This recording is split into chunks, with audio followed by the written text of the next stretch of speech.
खबर को उसका जिक्र किया है।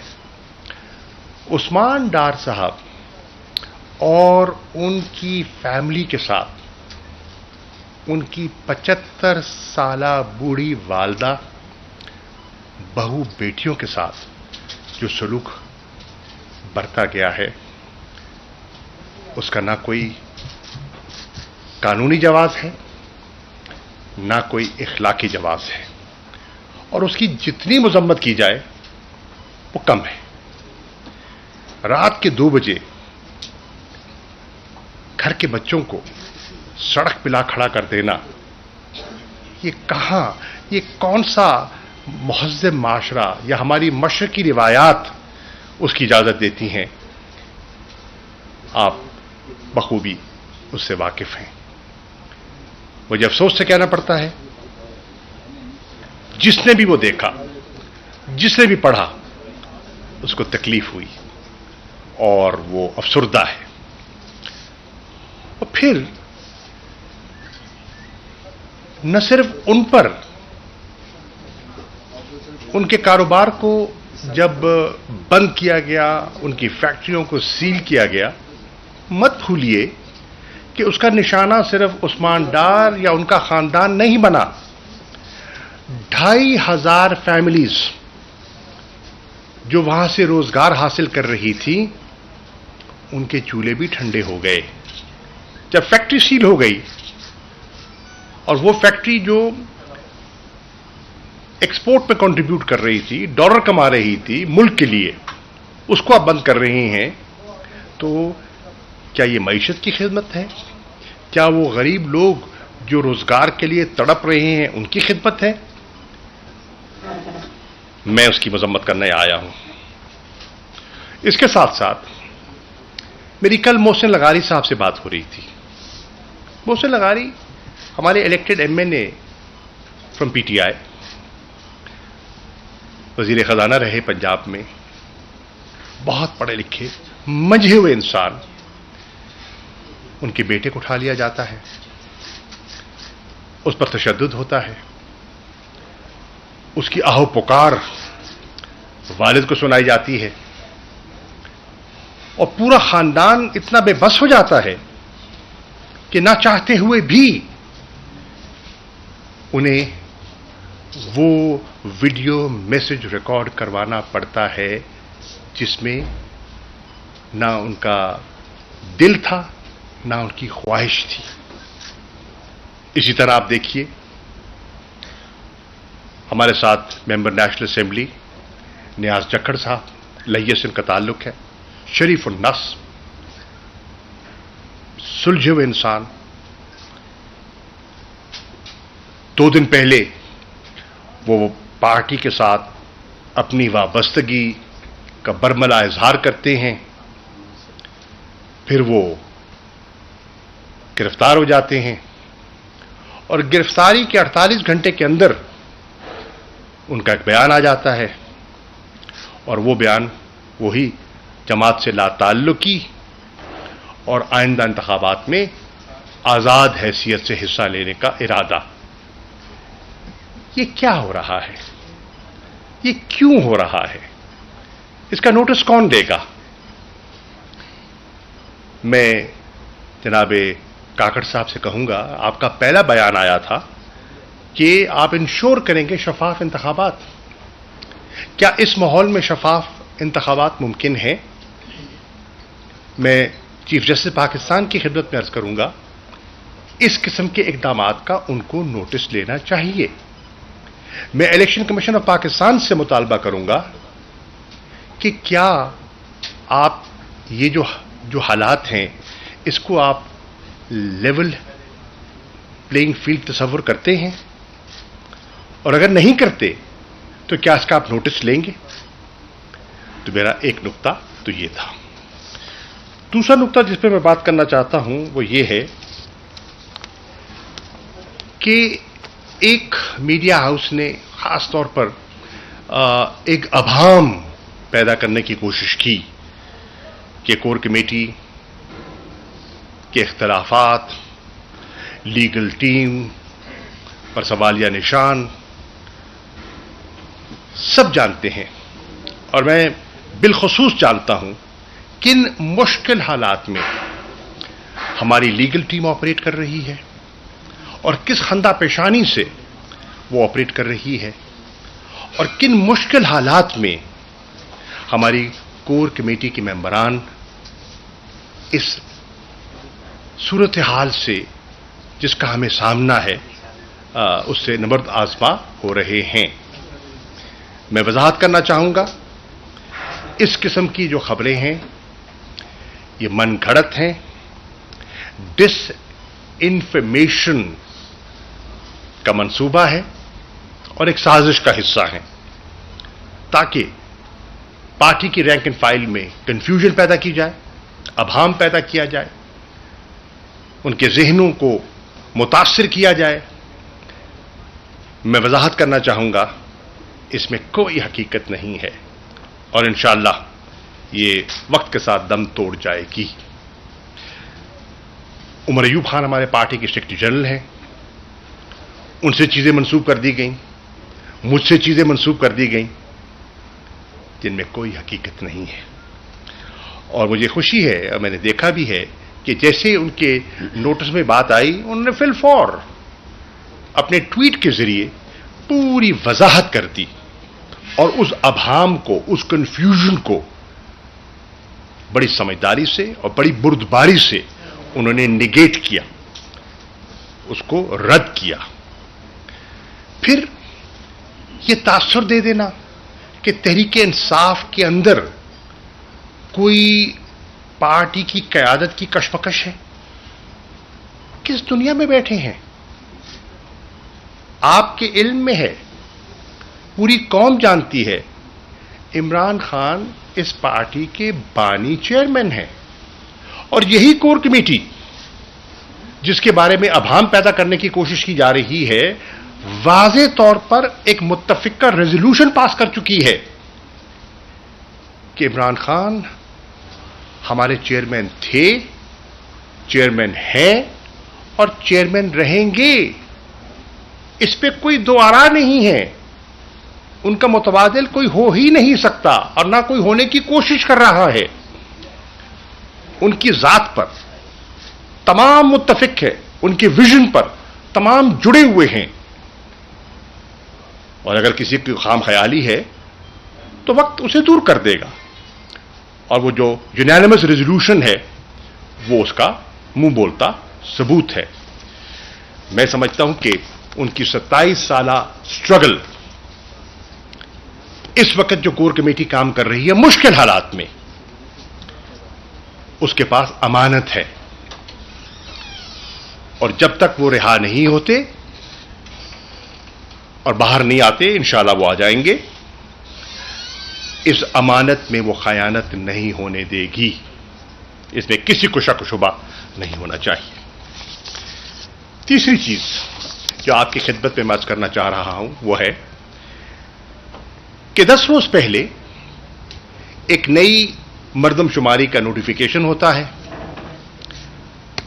7 रोज पहले कौमी असेंबली की तहरील होती है और उसके बाद आइन बड़ा वाज़े है।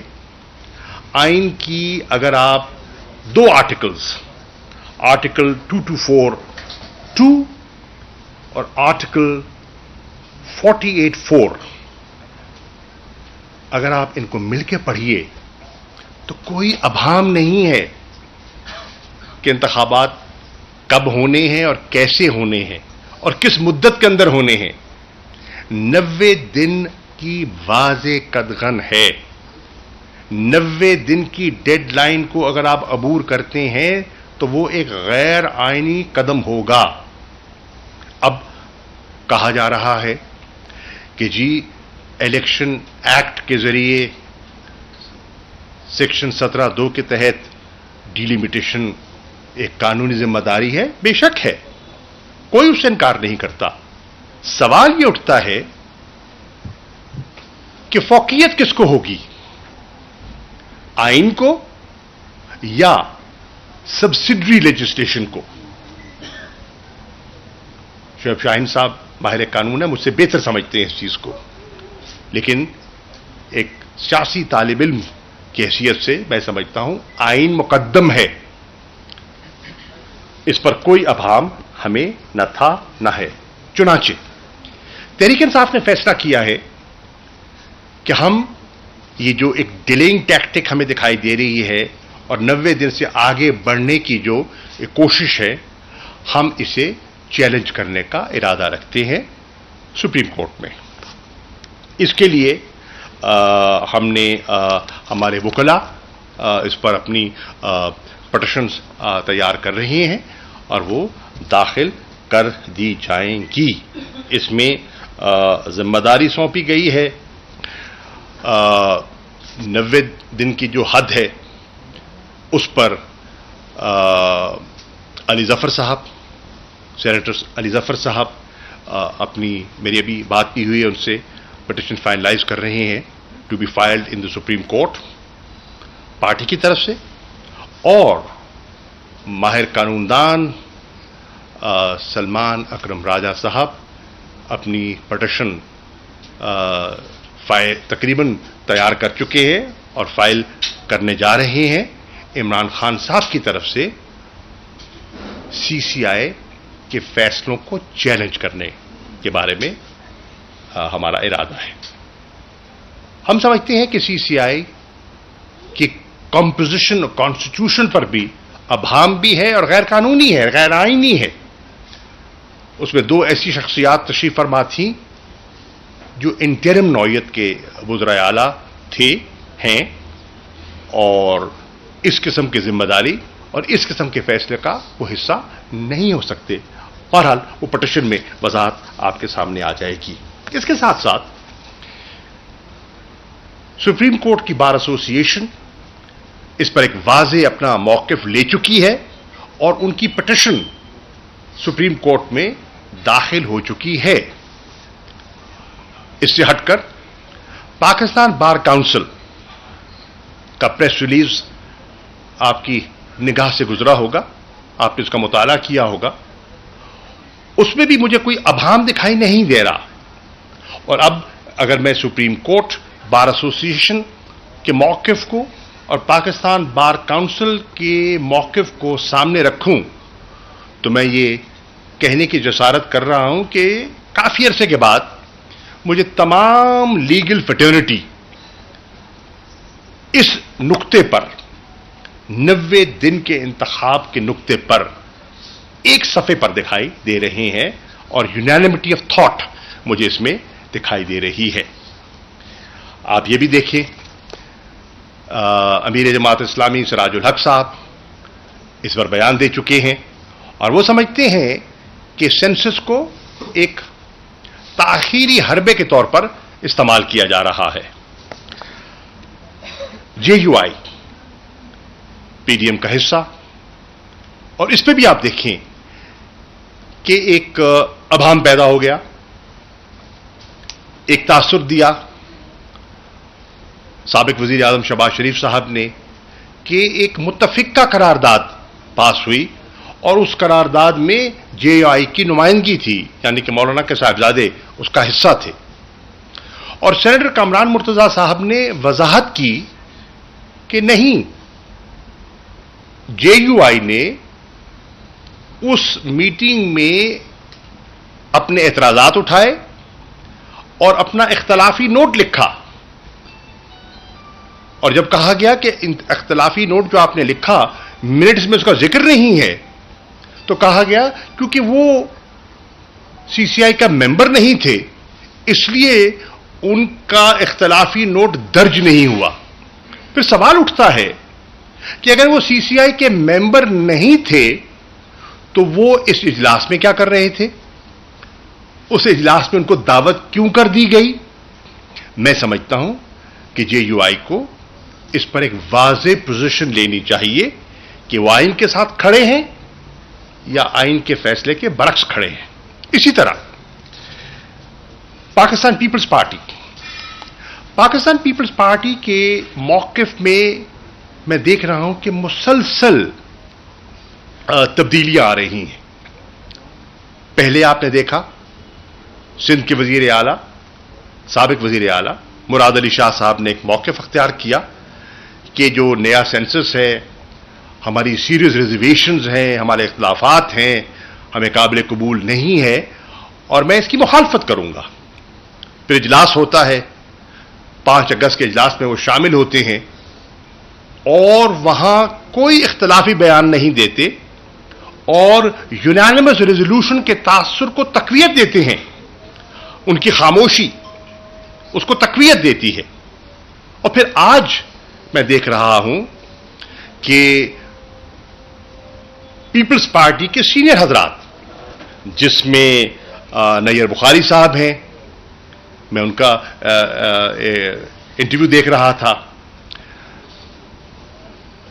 फैसल कुंडी साहब, उनकी सेक्रेटरी इंफॉर्मेशन है, उनका मौक़िफ़ आपके सामने है, फरतुल्लाह बाबर साहब का मैं देख रहा था, शेरी रहमान साहिबा का मैं देख रहा था मौक़िफ़। वो 90 दिन पर इसरार कर रहे हैं कि इंतखाबात 90 दिन के अंदर होने चाहिए। अब मैं समझता हूं कि अगर यही उनका मौक़िफ़ है तो फिर उन्हें एक वाज़े मौक़िफ़ अख्तियार कर लेना चाहिए।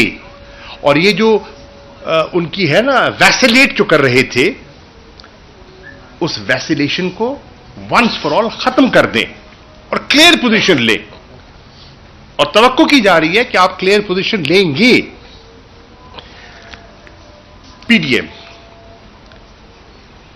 अगर बदनीयती मैं कहूं तो चलो जरा सख्त लफ्ज है, लेकिन अगर बदनीयती न कहूं तो गफलत तो जरूर कहूंगा कि पीडीएम की सरकार से एक तारीखी गफलत हुई है।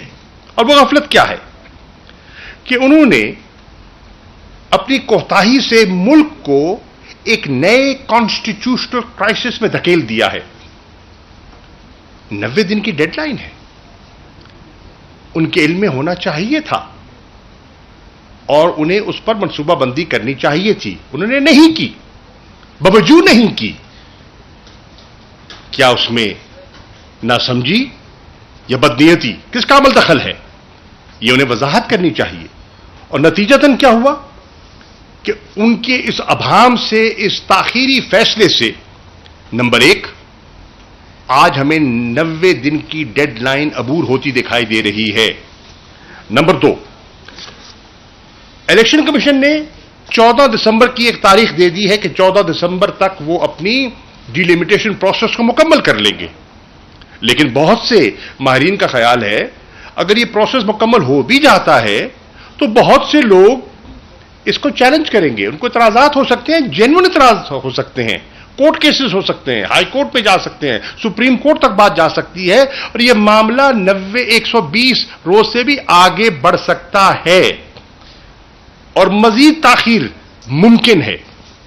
इसी तरह अगर मजीद ताखीर होती है और आप इंतखाबात मार्च तक नहीं करवा पाते तो फिर आपका सेनेट का इलेक्शन मुतासिर होता है। 1/3 मेंबरान ने मार्च में, नए मेंबरान ने मुंतखब होना है। सॉरी, आप जाएंगे, हाफ जाएंगे, वो हाफ जा रहे हैं, आधे जाएंगे। अच्छा ठीक है, I am sorry, I stand corrected. अगर आप फरमा रहे हैं तो दुरुस्त फरमा रहे होंगे। तो उनको नए सेनेटर्स को मुंतखब होना है तो उसमें एक पेचीदगी पैदा हो जाएगी। और इसके साथ साथ जो सदर का इंतखाब है, जिनकी टर्म मुकम्मल हो चुकी है, वो भी ताखीर का शिकार हो जाएगा क्योंकि तावक्ते के नए इलेक्टेड प्रेसिडेंट मुंतखब नहीं होते। डॉक्टर आरिफ अलवी साहब को अपनी जिम्मेदारियां निभानी पड़ेंगी। तो ये जानते हुए कि इस गफलत से ये कानूनी मुश्किलात पैदा हो सकती हैं, पीडीएम सरकार ने गफलत से काम लिया। और ये गफलत आज नहीं है। आपने देखा कि पहले पंजाब और खैबर पख्तूनख्वा में जो इलेक्शन होने थे उसमें भी उनका मौकिफ क्या रहा, मुबहिम रहा। वसाइल नहीं है दस्तयाब, सिक्योरिटी अमला नहीं है, लेम एक्सक्यूजेस थे। और आज वो मजीद उसकी वजाहत आपके सामने आ गई। सीसीआई का फैसला जैसे मैं पहले अर्ज कर चुका, सलमान अकरम राजा साहब उस पर आगे बढ़ रहे हैं और वो पिटीशन फाइल करेंगे। तहरीक इंसाफ समझती है कि इस कॉन्स्टिट्यूशनल क्राइसिस से बचा जा सकता था। क्यों और कैसे? मई में अदादो शुमार और डेटा मुकम्मल हो चुका था, अवेलेबल था। मई में सीसीआई का इजलास बुला लिया जाता, अप्रूवल दे दिया जाता और डिलिमिटेशन का प्रोसेस का आगाज कर दिया जाता, और फिर 12 अगस्त को जो असेंबलियां तहलील की गई उसको सामने रखते तो डिलिमिटेशन भी हो जाती, जो आपकी आईनी जिम्मेदारी बनती है, कानूनी जिम्मेदारी बनती है, और 90 दिन में इंतखाब भी हो जाता जो आईनी शिक है उसके मुताबिक। लेकिन ऐसा नहीं किया गया, जानबूझकर डिले की गई, और इसमें आज पाकिस्तान मुस्लिम लीग नवाज की कारकर्दगी और नीयत पर एक बहुत बड़ा सवाल या निशान उठ रहा है। वजीर इत्तलात फरमाते हैं, अब जो जिन्होंने अभी ताज़ा हल्फ लिया है, फरमाते हैं कि निगरान हुकूमत का काम नहीं है इलेक्शंस करवाना, यह जिम्मेदारी इलेक्शन कमीशन की है। माना कि यह जिम्मेदारी इलेक्शन कमीशन की है, होल्डिंग ऑफ इलेक्शंस उनकी जिम्मेदारी है, पर अब होल्डिंग द कॉन्स्टिट्यूशन क्या आपकी जिम्मेदारी नहीं है? क्या निगरान हुकूमत आइन से लाताल्लुक हो जाएगी? आइन से इन्हिराफ करने का इरादा रखती है? और इसी चीज को बुनियाद बनाते हुए मैंने कोर कमेटी के बिहाफ पर जनाब वजीर आजम काकड़ साहब को एक खत लिखा और उनकी खिदमत में गुजारिशात पेश की कि ये इनका उनकी बुनियादी जिम्मेदारी ये ठहरी इंतखाबात करवाना, और इसीलिए एक केयर टेकर निजाम का कॉन्सेप्ट जो है वो आइन में लाया गया था। इलेक्शन कमीशन का मौक़िफ़ था और पहले कि हम तो पुरानी मरदमशुमारी और पुरानी डिलिमिटेशन पर इंतखाबात करवाने के लिए तैयार हैं और करवाएंगे, और फिर उस पर भी लचक आई। तो ये सारी चीजें सामने जो आई हैं, इनको सामने रखते हुए हमने फैसला किया है कि हम इसको सुप्रीम कोर्ट में चैलेंज करेंगे। Thank you.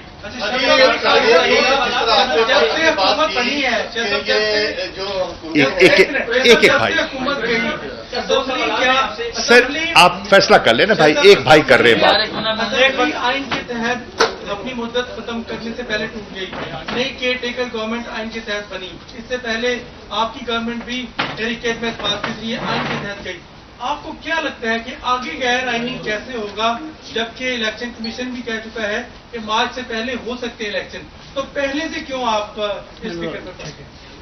मैं जवाब दे दूं सर उसका? ये शुएब साहब बिल्कुल जवाब देंगे और बेहतर जवाब दे देंगे मुझसे, क्योंकि कानून को मुझसे बेहतर समझते हैं। देखें, आइन कहता है आर्टिकल 224 बड़ा वाज़ेह है, और उसके अंदर यह भी नहीं लिखा हुआ सब्जेक्ट टू कॉन्स्टिट्यूशन, उसमें लिखा हुआ है not later than 90 days elections होंगे, और ये इस दौरान इस मुद्दत में यानी 90 डेज में ही जो केयर टेकर सेटअप आएगा। और जो शाह साहब ने वाजे कर दिया, सुप्रीम कोर्ट में ख्वाजा आसिफ जो साबिक डिफेंस मिनिस्टर थे, जो सुप्रीम कोर्ट में गए थे इसकी वजाहत तलब करने के लिए, सुप्रीम कोर्ट ने अपनी रिपोर्टेड जजमेंट में 2013 CMR 1205 में ये वाजे किया है कि केयर टेकर सेटअप एक पोस्टिंग ट्रांसफर भी नहीं कर सकता, प्रमोशन भी नहीं कर सकता, उनका कोई काम नहीं है सिवाय इस एक काम के, इस ओरिजिनल पीरियड में फैसिलिटेट करे for the purpose of holding free and fair elections. जिस दिन ये मुद्दत खत्म होगी तो ये भी अगर ये आगे चलते हैं तो ये मोहसिन नकवी की तरह या KPK के चीफ मिनिस्टर की तरह ये भी अनकॉन्स्टिट्यूशनल हो जाएंगे, क्योंकि आइन सिर्फ इस बात की इजाजत देता है नॉट लेटर देन 90 डेज, उसके अलावा कोई और चीज नहीं है।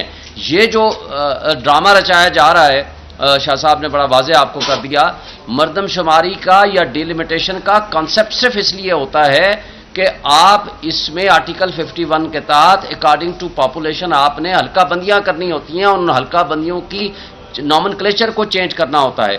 कि कितने हल्के कहां कहां देने हैं और उसकी पूरे फिगर को चेंज करना होता है, which can only be possible through constitutional amendment.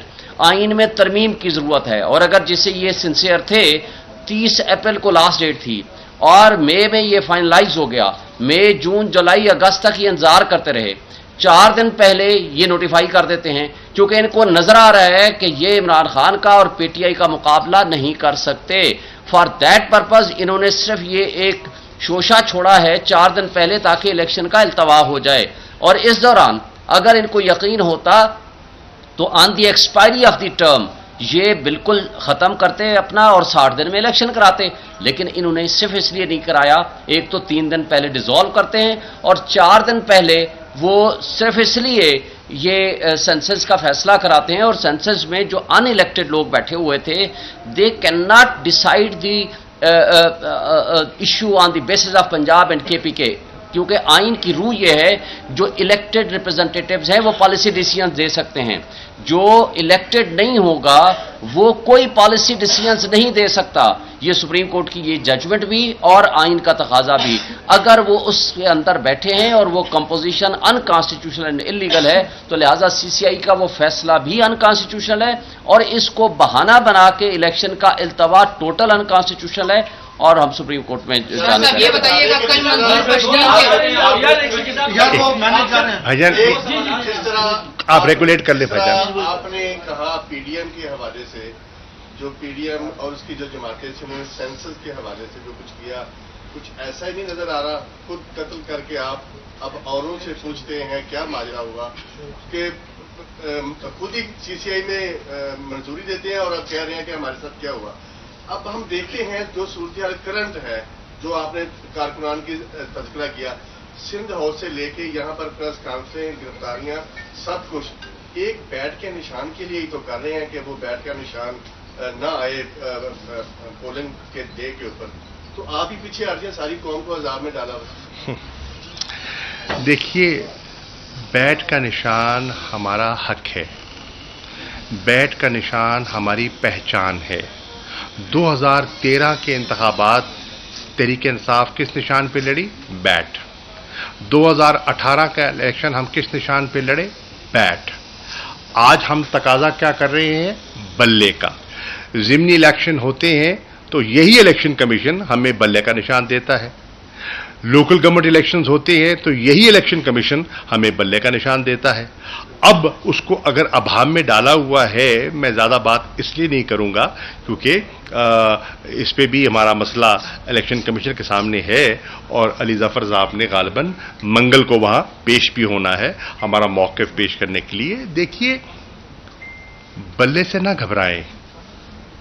अगर आप समझते हैं कि आपकी कारकर्दगी अच्छी थी इन 16 माह में और लोग बहुत मुतमईन हैं क्योंकि पेट्रोल जो है वो खासा सस्ता हो गया है और हर तबका उससे मुतमईन है, जो बिजली के बिल पिछले महीने आए थे वो तसल्ली बख्श थे और इस महीने जो आने वाले हैं दिल थाम के बैठिए कि आने वाले हैं।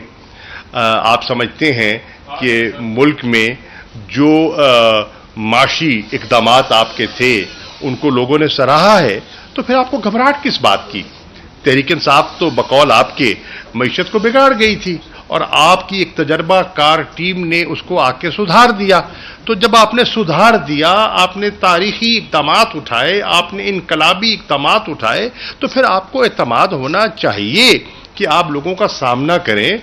और तहरीक इंसाफ कमाल है, जो उसका बानी है वो जेल में भी है, निशान से भी टांपे टाक रही हैं। तो खुदा के लिए हिम्मत कीजिए। सर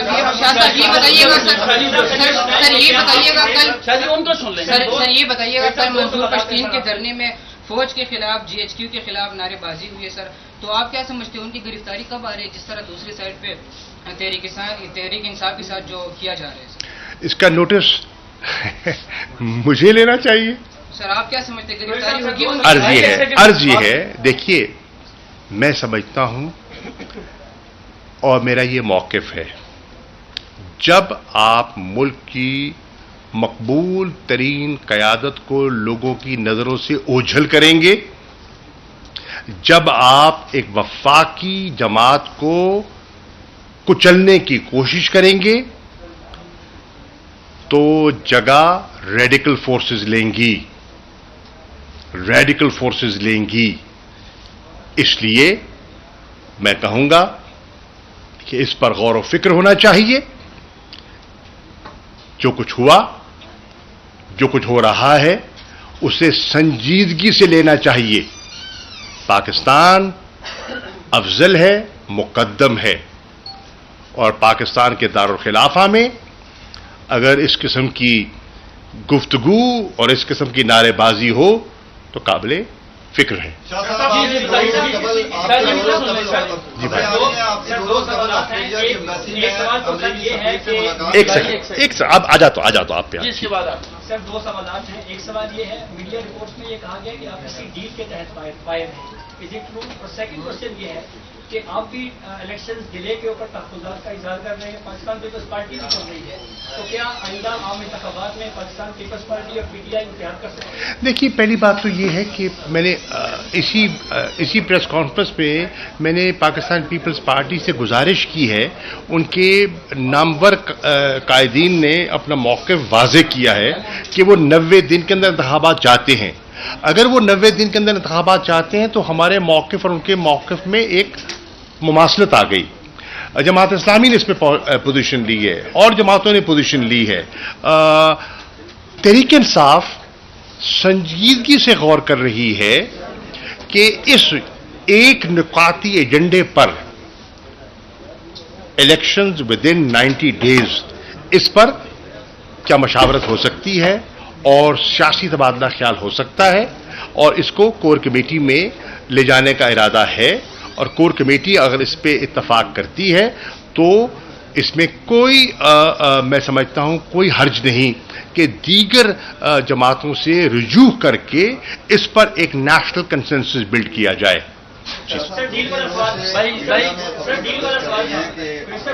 उसको मैं अहमियत नहीं देता कि कुछ में हकीकत नहीं है।